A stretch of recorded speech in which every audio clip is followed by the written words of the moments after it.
Graça e paz, queridos. Amém? Seu dia tá bom?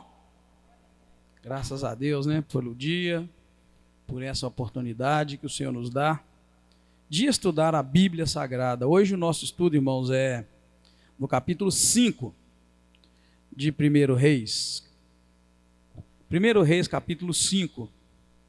Esse trecho vai mostrar para nós os preparativos para a construção do templo. Nós vamos ver como Salomão está usando a sabedoria que Deus deu a ele para poder construir o templo. E aí nós vamos ver que, né, a extravagância dele nessa construção que foi esplendorosa, depois foi destruída, né, pelos seus inimigos. 1 Reis capítulo 5 diz assim: Quando Hirão, rei de Tiro, ouviu que havia ungido a Salomão rei em lugar de seu pai, enviou seus servos a Salomão, porque Hirão sempre fora muito amigo de Davi. Então enviou Salomão mensageiros a Hirão, dizendo: Bem sabes que Davi, meu pai, não pôde construir um templo ao nome do Senhor, o seu Deus, por causa das guerras com que o cercaram, até que o Senhor lhe pôs os inimigos debaixo dos pés.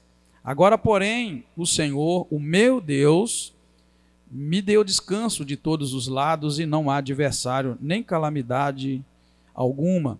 Portanto, pretendo construir um templo ao nome do Senhor, meu Deus, como falou o Senhor a Davi, meu pai, dizendo: Teu filho que porei em teu lugar, no teu trono, ele edificará um templo ao meu nome. Assim, dá ordem que do Líbano me cortem cedros, os meus servos estarão com os teus servos, e eu te pagarei o salário dos teus servos, conforme tudo o que disseres. Bem sabes que entre nós ninguém há que saiba cortar a madeira como os sidônios. Ouvindo Hirão as palavras de Salomão, muito se alegrou e disse: Bendito seja hoje o Senhor, que deu a Davi um filho sábio sobre este tão grande povo. Enviou Hirão mensageiros a Salomão, dizendo: Ouvi o que mandaste dizer, farei toda a tua vontade acerca dos cedros e dos ciprestes. Os meus servos os levarão do Líbano até o mar, e eu os farei conduzir em jangadas pelo mar até o lugar que me designares. Ali os desarmarei, e tu os receberás. Tu também farás a minha vontade, dando sustento à minha casa. Assim deu Hirão a Salomão madeira de cedro e madeira de cipreste, conforme todo o seu desejo, e Salomão dava a Hirão 20.000 coros de trigo, para o sustento da sua casa, e 20 coros de azeite batido. Isso fazia de ano em ano. Deu o Senhor a Salomão sabedoria como lhe tinha prometido. Houve paz entre Hirão e Salomão e fizeram aliança. O rei Salomão recrutou uma leva de trabalhadores em todo Israel e se punha a leva de 30.000 homens. E os enviava ao Líbano em turnos de 10.000 por mês, de modo que passavam um mês no Líbano e 2 meses em casa. Adonirão dirigia a leva.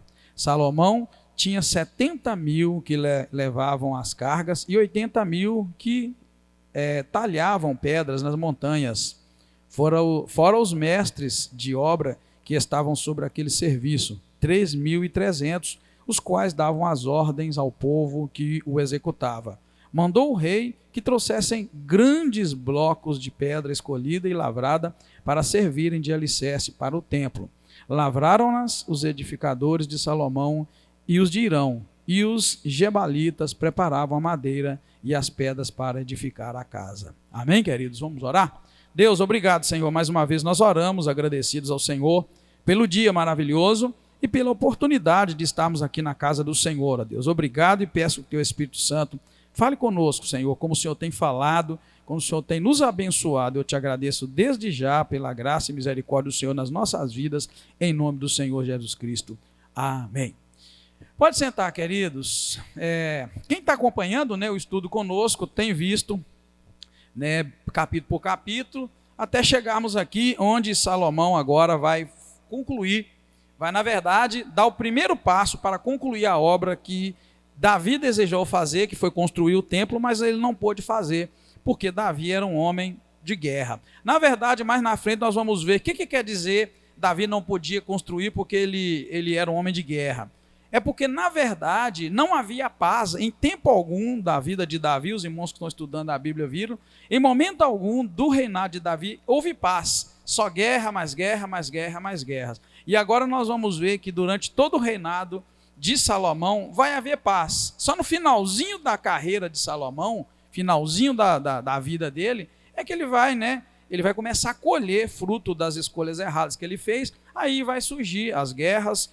Enfim, e aí não vai sair mais a guerra de Israel até o dia de hoje. Esse ano, há pouco tempo atrás, nós estávamos vendo lá que a faixa de Gaza bombardeando Israel revidando. Isso vai existir a vida toda, eu creio, enquanto Israel não reconhecer Jesus como Senhor. Porque foi a maldição que Deus jogou sobre Davi, quando Davi adulterou lá no passado com Betseba, que, por sinal, é a mãe, né, de Salomão, que reina hoje. Então, o que nós encontramos hoje? Tendo a fama de Salomão percorrido o mundo, por que o mundo, irmãos? Porque, na verdade, a Bíblia acaba de dizer para nós que Irão, rei de Tiro, né, ouviu que haviam ungido Salomão rei em lugar de seu pai, é o versículo 1, e então ele enviou seus servos a Salomão, porque Irão sempre foi muito amigo de Davi. Então a fama de Salomão, irmãos, estava percorrendo o mundo da época ao redor, né? E chegou aqui nessa região, né, a região dos Sidônios, né, a sabedoria, o conhecimento. Então esse rei vai e envia lá os seus servos para parabenizar Salomão, o filho de Davi, por ele, né, ser ungido rei. Então a fama dele percorre o mundo, né? E Irão, rei de Tiro, então arma uma situação, ele cria uma situação para se encontrar com Salomão, e nesse encontro ele aproveita a oportunidade. Eu coloquei ele que fecha um negócio internacional, que é um negócio de compra de cedro e de pedras para a construção do templo. É isso que nós vamos encontrar. Quando os servos do rei de Tiro chegam até Salomão, né, fica agradecido com aquilo, e aí já fecha o negócio. A gente vai ver no versículo 3 que ele já fala assim: bem sabes que Davi, meu pai, não pôde construir o templo ao nome do seu Deus, por causa das guerras com que o cercaram, até que o Senhor lhe pôs os inimigos debaixo dos seus pés. Então, assim, o encontro lá foi um momento que Salomão viu para poder fazer esse negócio, fechar esse negócio. Eu coloquei um negócio ali, porque a ideia que nós temos, irmãos, é que o templo de Salomão, a ideia que a gente tem é que o templo de Salomão foi feito com doações. O templo, vamos corrigir. A ideia que a gente tem é que o templo de Deus, né, a casa de Deus que Salomão vai construir aqui, foi tudo doação, e não foi tudo doação. Aqui mesmo nós vamos encontrar que ele comprou muito caro os produtos, que são as madeiras, né, de cedro e as pedras que vai vir do Líbano para Israel. Foi uma compra, uma troca cara. Ele paga para aquele homem, lá mais na frente nós vamos ver, ao ponto de ele dar cidades de Israel para o rei de Tiro, em troca das pedras. O rei de Tiro pede a ele, faz um pedido, os irmãos podem ler aí no versículo 9, na última parte, ele fala assim: tu também farás a minha vontade, ou seja, eu vou mandar para você a madeira que você quer, sem problema nenhum. Ele ainda diz que vai mandar em jangadas pelo mar, ele ia colocar no mar Mediterrâneo em jangadas, os servos dele iam conduzir até um determinado local, onde os israelitas iam pegar essa madeira do mar e as pedras, né, dos montes, para poder construir as bases do templo. E ele fala assim no versículo 9, na última parte: tu também me farás a minha vontade, dando sustento à minha casa. Tá vendo? Ele não deu, né, as madeiras, ele trocou. E mais na frente eu coloquei os textos aqui para os irmãos verem, que na verdade foi uma troca bruta, onde envolveu não só essa conversa que está aqui no capítulo 5. Se os irmãos virarem para o capítulo 9, é bom estudo, porque a gente vira a Bíblia para um lado, né, vira para o outro. Capítulo 9, do versículo 11 ao 14, está escrito um detalhe que poucos talvez prestaram atenção. Acharam aí o 9? Olha o que diz o 9, 11 e 14. Lembra lá que o rei que nós estamos falando aqui de Tiro é Irão, né? Olha o versículo 11 ao 14. Como Irão, rei de Tiro, trouxe a Salomão madeira de cedro e de cipreste, olha bem, e ouro, segundo todo o seu desejo, deu o rei Salomão a Irão 20 cidades da terra da Galileia. Está vendo, queridos? Não foi só aquilo lá que nós lemos, tem mais coisa. Ali nós vamos ver só madeira, vai ser só cedro, né? Que ele vai dar, mas ele vai dar também ouro para Salomão, como nós vimos aqui, e Salomão vai dar em troca para ele 20 cidades, né? Aí vai dizer versículo 12: saiu Irão de Tiro a ver as cidades que Salomão lhe dera, mas as cidades não agradou Irão. O verso 13 diz então o que ele diz: que cidades são estas que me deste, meu irmão? E lhe chamaram terra de Cabul até hoje. Ora, Irão enviara ao rei 120 talentos de ouro. O que isso está mostrando, irmãos? Aquilo que nós já falamos na lição anterior, no capítulo anterior. Deus deu sabedoria, o verso 29 do capítulo 4, fala que Deus deu sabedoria para Salomão, muitíssimo entendimento e larga inteligência. Mas a gente nota que essa sabedoria que Deus deu não foi sabedoria para ser um crente. Não foi sabedoria bastante para ele ser um crente fiel. Na verdade, tudo indica que é sabedoria, entendimento e inteligência para ele governar Israel dentro dos princípios, porque ele faz cada jogada aqui, igual essa com Irão, de pegar madeira e ouro de Irão e trocar por cidades. Trabalho escravo também, nós vamos ver aqui, que vai chegar num tempo que o povo de Israel não vai ficar satisfeito, irmãos, com o trabalho forçado e pesado, né, que Salomão coloca sobre o povo de Israel. Então, queridos, assim a gente entende, né, a gente vê então que ele aproveita a oportunidade para fechar um negócio de compra de cedro e de pedras para a construção do templo. E na verdade, olha bem, essa construção contava com 30.000 trabalhadores, divididos em 3 grupos, irmãos, cada grupo de 10.000, né? Que trabalhavam durante um mês e ficavam outros 2 meses em casa. Esse texto diz que ele divide esses 30.000 em grupos de 10. 10.000 ia para o Líbano para cortar cedro e 20.000 ficava em casa. Enquanto aqueles 10.000 estavam trabalhando, os outros ficavam. Depois ia outros 10.000 e revezava, e ficava 20. E depois ia outros 10.000, de maneira que eles acabavam fazendo um revezamento assim, dessa forma. Um mês, 10.000 trabalhava e 20.000 ficava quieto. Depois mais 10.000 ia e voltava os 10 que estavam lá e fazia grupo de 20. Esse rodízio que ele fazia, tamanha sabedoria, né, que Deus deu para Salomão. Lembrando, né, desmistificando e fazendo a coisa muito clara para nós, fica claro que não é sabedoria para servir a Deus. E eu até falei para os irmãos que ele tinha muita sabedoria, muito entendimento e larga inteligência. Eu até coloquei aqui os 3 pilares, as 3 qualidades que Deus deu para ele. Mas nem isso fez com que ele fosse fiel a Deus. Isso quer dizer o quê? Que não importa o tanto de diploma que você tenha, não importa o tanto de inteligência que você tenha, não importa o tanto de entendimento que você tem, não importa o quanto você é bom no seu trabalho, né? Não importa o quanto você administra bem. Isso não te garante diante de Deus, porque não garantiu Salomão. Nós vamos ver mais para frente, Salomão foi um dos homens que mais pecou em Israel, porque ele arrumou 1.000 mulheres entre esposas e concubinas, e a Bíblia diz que essas mulheres e concubinas, ele construiu para cada uma delas um alto, para que elas pudessem adorar os seus deuses, e por isso ele caiu, ele pecou.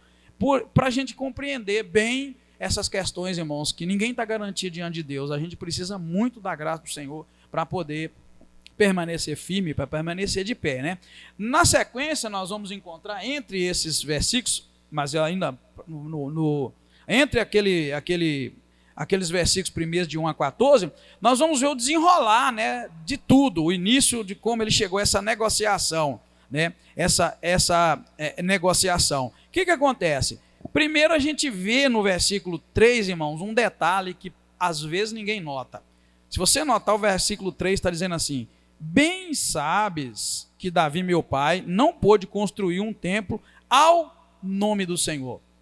Presta atenção, queridos. Construir um templo ao nome de Deus. Qual a ideia que a gente tem hoje de templo? Isso é muito importante para nós, versículo 3. Aqui está dizendo que, bem sabes que Davi, meu pai, não pôde construir um templo ao nome do Senhor. A gente tem o templo como o que hoje? Pare e pensa. Pode falar se alguém quiser, já que é estudo. O templo para nós significa o quê? É para vocês verem a diferença que tem a construção que a gente chama de igreja, vamos chamar assim, daquilo que de fato deveria ser. Olha bem, construir um templo ao nome de Deus. Ao nome de Deus. Não é construir só um lugar, né, de que a gente entende hoje, não é só um lugar de culto, não é só um lugar que a gente vem para escutar uma pregação, para cantar. Olha bem, o local, o lugar, aqui Salomão estava construindo, era um templo físico, tá, irmãos? Era um prédio.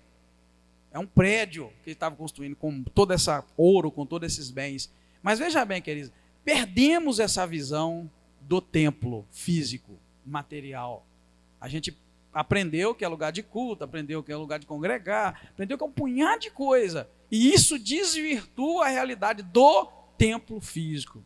Há quem diga hoje que isso aqui nem tem valor nenhum. Eu já ouvi isso demais. Agora na pandemia, então, eu vi tanta besteira na pandemia. Por causa da pandemia a gente não pode aglomerar, né? Só agora que liberaram a gente está mais próximo. O que isso quer dizer, irmãos? Que com a pandemia eu vi muita besteira com relação ao templo. Eu vi muita gente dizendo, por exemplo, que não faz diferença se eu ir à igreja, se eu ir ao templo ou não ir.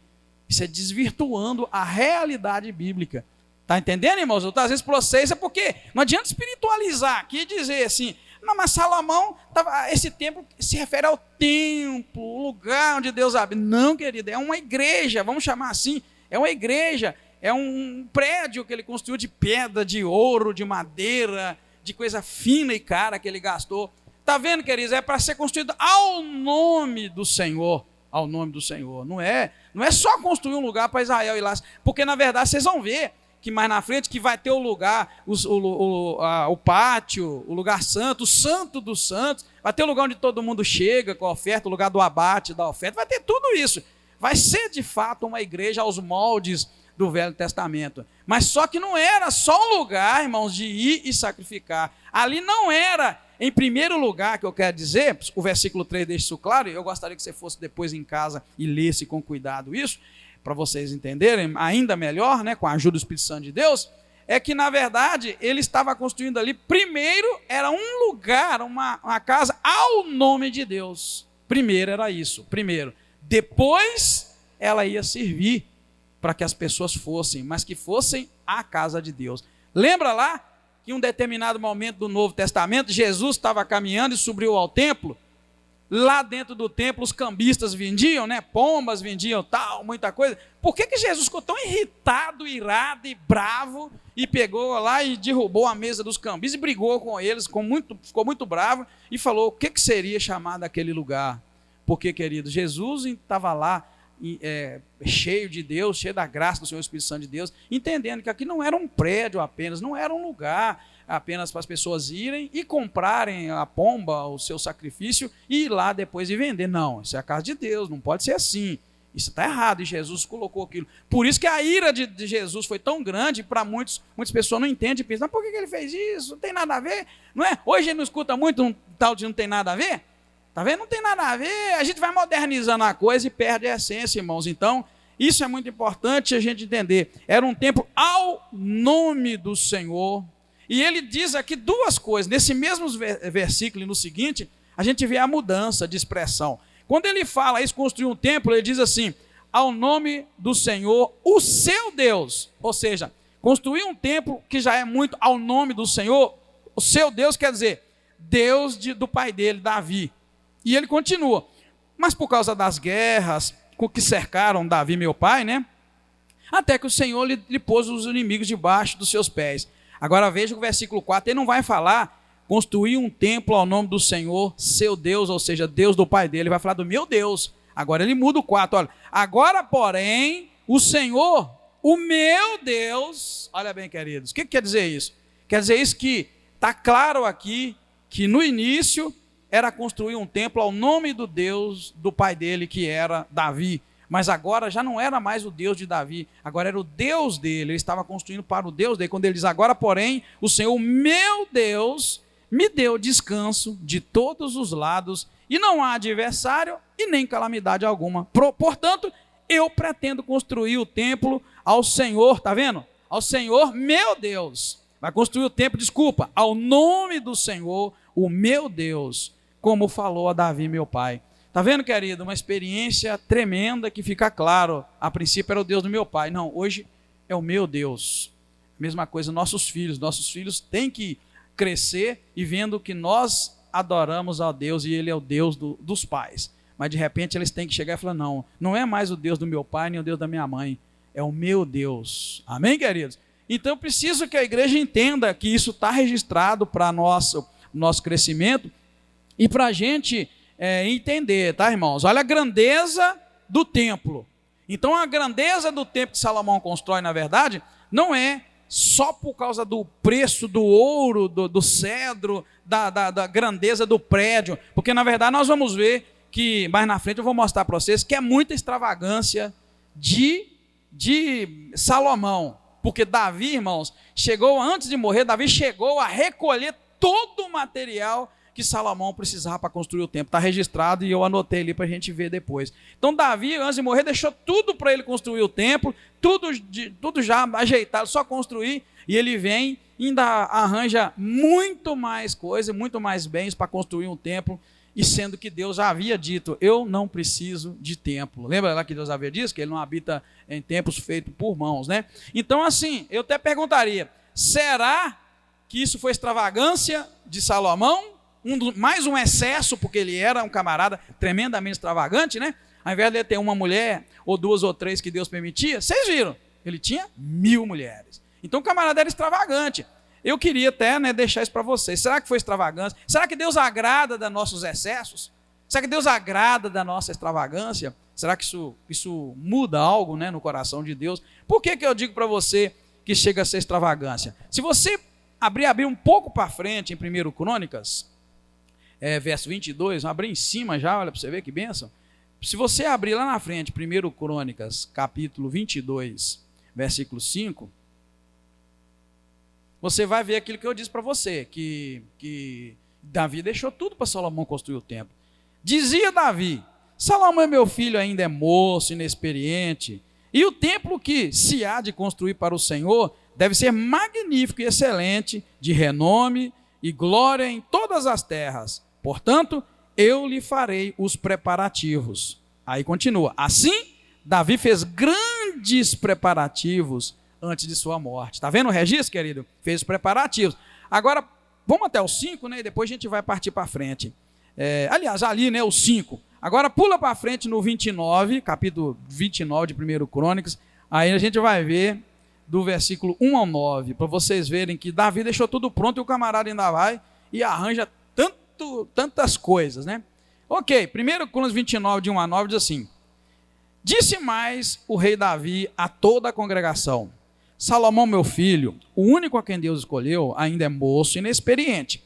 Essa obra é grande, pois o palácio não é para homem, mas para o Senhor. Olha que coisa linda, querido, está vendo? Eu, com todas as minhas forças, já preparei para a casa do meu Deus, ouro para as obras de ouro, prata para as de prata, bronze para as de bronze, ferro para as de ferro, madeira para as de madeira, pedra de ônix, de pedras de engaste, pedras de ornato, pedras de várias cores, todo tipo de pedras preciosas e mármore, tudo em grande quantidade. Além disso, pelo amor ao templo do meu Deus, agora dou dos meus tesouros particulares o ouro e a prata, e eu o dou para o templo de meu Deus, além de tudo que preparei para o santuário. Olha bem, 3.000 talentos de ouro de Ofir, e 7.000 talentos de prata refinada para cobrir as paredes das casas, para as obras de ouro e para as de prata, e para todas as obras dos artesãos. Quem está disposto a consagrar-se hoje ao Senhor? Ele está perguntando, está vendo? Quem está disposto a consagrar-se hoje para a obra do Senhor? Então os chefes de famílias, os líderes das tribos de Israel, os capitães, os milhares das centenas e até os capitães da obra do rei, voluntariamente contribuíram. Deram para o serviço da casa de Deus 5.000 talentos de ouro, 10.000 dracmas de ouro, 10.000 talentos de prata, 18.000 talentos de bronze e 100.000 talentos de ferro. Os que tinham pedras preciosas, deram-nas para o tesouro do templo do Senhor, sob a liderança de Jael, o Gersonita. O povo se alegrou com as ofertas voluntárias que seus chefes fizeram, pois de coração íntegro deram eles ao Senhor. Também o rei Davi se alegrou com grande júbilo. Está vendo, querido? Será que Salomão, eu estou lançando essa interrogação para os irmãos entenderem, né, que o templo primeiro não foi tudo doado, foi comprado. Salomão vai e compra mais coisas do rei de Irão. E aqui a gente vê que Davi, desses 2 textos, deixa claro que ele juntou tudo que tinha, e ele ainda falou que é em grande quantidade para construir o templo, né? Para vocês verem como é. Por isso que eu perguntei, será que Deus se agrada dos nossos excessos, né? Às vezes a gente é tem um pouco de excesso nas coisas que a gente faz.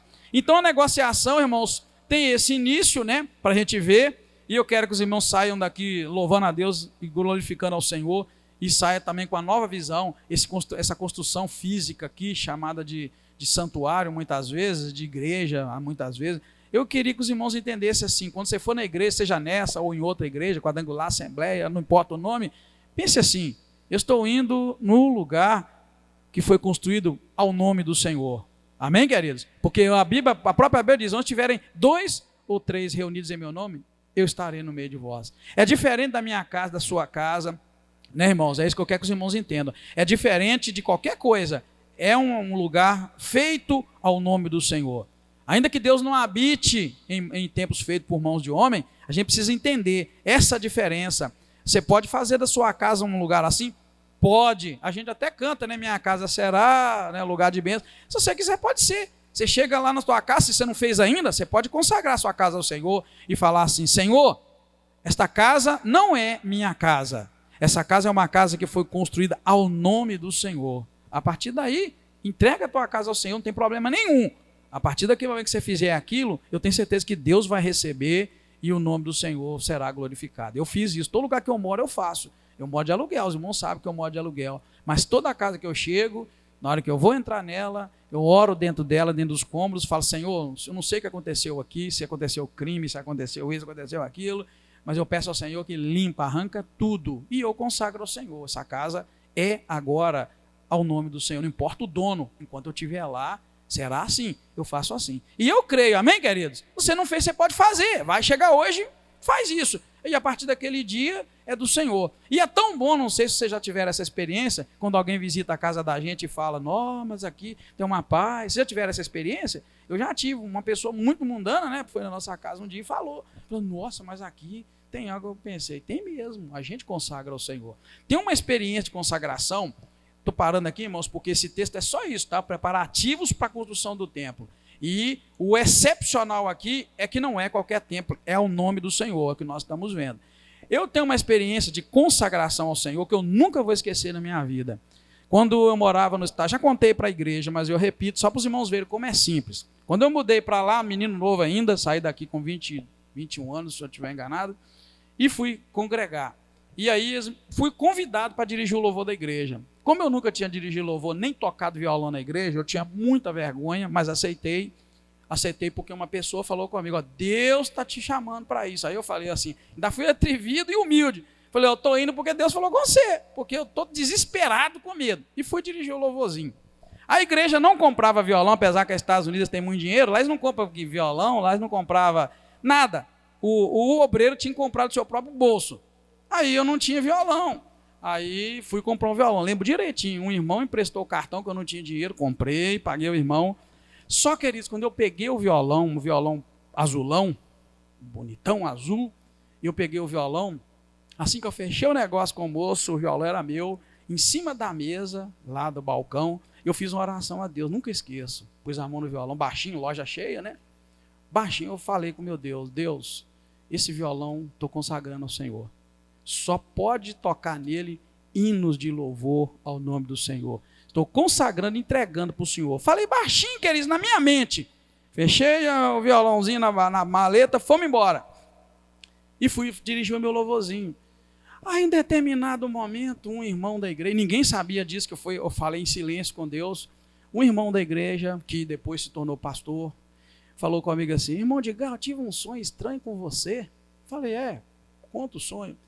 Ele falou: sonhei que a gente estava num culto, olha bem como é que é o sonho, nunca esqueça, irmão. A gente estava num culto, e nesse culto Jesus ia pregar. E aí, quando os irmãos lá do louvor ligaram os instrumentos para tocar, Jesus falou: não, o violão que vai ser tocado é o violão do Edgar. Quando ele contou aquilo, eu falei: que é isso, Vilmar? Você sonhou assim? Ele repetiu. Rapaz, foi estranho, porque eu já estava ligado os instrumentos, e ele falou: não, o violão que eu quero que toque é o violão do Edgar. Olha para você ver, queridos. Falei lá em Nova York, onde eu comprei o violão, e a casa onde eu morava e a igreja é no outro estado chamado Nova Jersey, longe. Falei em silêncio, ninguém ouviu, ninguém, só Deus. E ele aceitou o meu violão, entendeu, queridos? Então a consagração a Deus, ela passa por isso. É a sua simplicidade e a sua sinceridade. Por isso que quando eu falei aqui, o templo, isso aqui tem que ser consagrado ao nome do Senhor, e a gente tem que ter esse entendimento. E falei que você pode fazer da sua casa um lugar assim? Pode. Você pode chegar, decidir com o teu esposo, tua esposa, ou se o teu esposo, no caso da irmã, que o esposo não é aqui, você pode decidir e falar: opa, essa casa eu vou consagrá-la hoje. E você chega caladinho, ninguém tem que ouvir, não tem que lambuzar de óleo, de azeite, nada. Porque eu tenho essa experiência e vi que Deus aceitou. Tanto que esse violão, eu nunca permiti tocar música mundana nele. Depois, quando eu vim para aqui, que eu não dirigia mais o louvor, esse violão estava guardado. E Deus me deu um sonho, que eu não deveria deixar ele guardado, porque ele era consagrado. Falei: então esse violão tem que alguém tocar nele. Aqui eles tinham, aí a igreja quadrangular, lá do bairro, eu não sei se é quadrangular ainda, aquela igreja acabou chegando nas mãos dele, através do Aquiles, meu primo, que estava na quadrangular naquela época. E eu falei para o Aquiles: eu te peço uma coisa. Ele: o quê? Pelo amor de Deus, não deixa tocar música mundana, porque isso é consagrado ao Senhor. Tá? Então, queridos, é para a gente entender que as coisas de Deus, elas acontecem sem aquela complicação que a gente tem. E isso tem que estar no nosso coração. Então, assim, Salomão acaba aqui, na verdade, fazendo essa negociação para que ele pudesse construir. Mas ele tinha todo o material, como nós lemos. E eu pergunto: será que era necessário ele agora fazer uma construção tão louca? Aí você pode virar, Nasceu, porque na verdade eu já acabei falando, que além né, de tudo que Salomão negocia para ter, ele tinha um contingente trabalhando para ele muito grande. Está escrito para nós aqui, nos versículos seguintes, que ele tinha 70 mil homens que levavam as cargas para construir esse templo. 70 mil homens, tá, irmãos? Soma bem, o que é 70 mil homens? Tem muita cidade de Minas Gerais que tem 6 mil, 5, 7, 10, e nem todas têm 70 mil. Ele tinha 70 mil homens para carregar as cargas, e tinha 80 mil homens que ficavam nas montanhas cortando. Olha a quantidade de gente que ele tinha para trabalhar, tudo no serviço para construir a obra. E além desses homens, ele tinha 3.300 homens que eram mestres de obras, e esses homens lideravam os trabalhos na aquisição dos materiais. Ele tinha 3.300 que lideravam, 70 mil homens, né, que levavam as cargas, e 80 mil homens que cortavam pelas montanhas, cortando a madeira, cortando tudo o que ele precisava. Então, irmãos, e sem contar que, acho que eu não coloquei ali, só se estiver no versículo anterior, que o versículo 3 diz que o rei Salomão recrutou leva de trabalhadores em todo Israel, que se compunha a leva de 30 mil homens. É aquele momento que eu disse para vocês, que eles se revezavam em turnos de 10 mil por mês, de modo que passavam um mês no Líbano e 2 meses eles passavam em casa. Então ele tinha 70 mil, mais 80 mil, mais 30 mil e mais 3.300 homens envolvidos no trabalho que ele pretendia fazer, que era construir o templo do Senhor. E bem verdade, irmãos, que lá também no livro mais para frente nós vamos ver, que ele não apenas tinha esses trabalhadores em grande número, como tinha também os de trabalho forçado, os escravos, né, como melhor dizendo, os escravos que trabalhavam para ele, que eram os de Canaã, que Deus já havia colocado eles como trabalho forçado. Então, além de tudo, tinha esse contingente de gente, tá bom, irmãos? Pode passar. Então, aí a gente vê o que, irmãos? Que esse texto é bonito, mas nos leva a refletir sobre os excessos que ele comete aqui para construir o templo, nos leva a pensar se isso foi... Agora, outra coisa que você tem que pensar é o seguinte, hoje eu já mostrei para você que não é qualquer templo, o templo deve levar o nome do Senhor e é para isso que ele foi feito. Mostrei que Davi tinha conseguido todo o material, mas ele vai e arruma muito mais, e a pergunta é, era necessário? E outro ponto que a gente deixa aqui é, será que o povo estava satisfeito com todo esse trabalho? Você já parou para pensar? Será que esses 80 mil, 70 mil, esses 30 mil, esses 3.300, e o Israel inteiro envolvido nessa construção, será que eles estavam ali tranquilo, satisfeito? Se você virar para o capítulo 12, você dá uma viradinha no capítulo 12, quando Salomão morre, e aí o reino vai passar para os seus filhos, Roboão e tal, no capítulo 12, logo que ele morre, você vai ver que o povo chega a Roboão e faz um pedido para ele no versículo 4. Olha bem o que diz 1 Reis 12, 4. Eles viram, o povo vira para o filho de Salomão e fala assim, olha, teu pai agravou o nosso jugo. Tem alguém que tem uma tradução diferente aí? Capítulo 12, versículo 4. Está todo mundo igual? Ó, teu pai agravou o nosso jugo, mas agora, olha bem, alivia a dura cerviz de teu pai e o seu pesado jugo que nos impôs, e nós te serviremos. Tem alguém que tem uma tradução diferente? Só para variar? Tudo igual?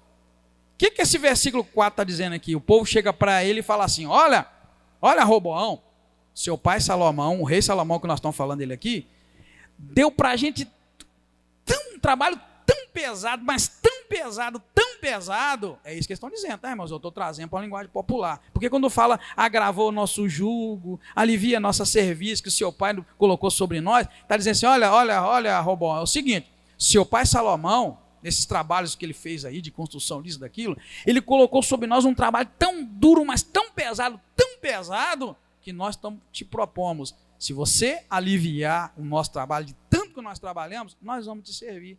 Então, queridos, é para vocês saírem daqui, assim, porque a gente aprende na escola bidominical, nas classes infantis, o lado belo da coisa, o lado bonito, né? Que Davi era o menininho da harpa, o Davi era o menininho das pedras que matou Golias, e que Davi era muito bonzinho. Depois a gente vê que não era tão bonzinho assim como a gente viu. Agora a gente vê Salomão em todos esses excessos, e que Salomão apertou o trabalho, e o povo não estava satisfeito com o tanto de trabalho, mesmo na construção do templo, nos palácios que ele construiu muito. Na verdade, Salomão foi um homem que não teve guerra, e ele era um construtor, ele construiu muito em Israel. Então, queridos, é para os irmãos notarem, né, e esse detalhe e colocar no coração, né, dos excessos que a gente faz.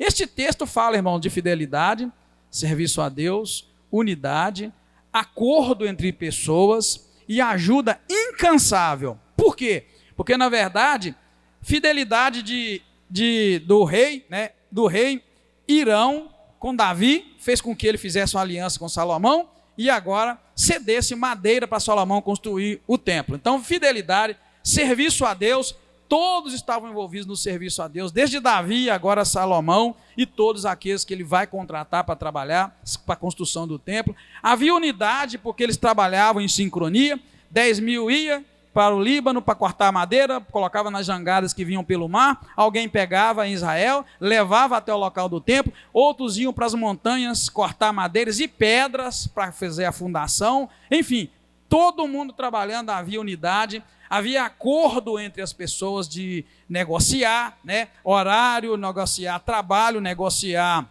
o preço das coisas, como foi o caso do rei com o rei Salomão. Então havia esse acordo entre as pessoas e a ajuda incansável, que eles trabalharam muito duro, como nós vimos lá, eles depois no futuro reclamando do trabalho durante todo o reinado e etc. E a pergunta que deixo para nós é, será que nós temos sido assim com a igreja do Senhor e também no nosso relacionamento com Deus? Será que nós temos sido também fiéis no serviço a Deus, na unidade, no acordo entre as pessoas, na ajuda incansável, aquela ajuda que a gente vai, né? E vai fazendo, para nossa reflexão nessa noite. Amém, queridos? Que Deus abençoe o seu coração, te fortaleça, te ajude, e na semana que vem nós vamos ver no capítulo 6 já a construção do templo. Obrigado, Pai. Bendito é teu nome, te agradecemos, te agradeço por esta oportunidade. Ah, Deus, como queremos também ter o mesmo entendimento, que não é apenas um lugar de culto, não é apenas 4 paredes, não é um lugar só de congregar, mas é um templo construído ao nome do Senhor. Teu nome é grande, teu nome é maior do que todos os nomes, exaltado entre as nações. Que possamos, ó Deus, consagrar nossa vida, nossa casa, nossos bens materiais ao Senhor. De fato, Pai, consagrar o nosso coração ao Senhor. Obrigado mais uma vez. Te agradeço por essa oportunidade. Peço que o Senhor nos leve em paz, guardados pela mão poderosa do Senhor. Nos dá um restante de semana abençoado, Pai. Dá também um culto abençoado no domingo, quando vamos nos alegrar pelos 36 anos desta igreja. Obrigado mais uma vez. Te agradeço e peço que nos leve em paz. Em nome do Senhor Jesus Cristo. Amém. Deus abençoe, queridos. Muito obrigado. Vão na graça de Deus. Vamos estar juntos, se Deus permitir.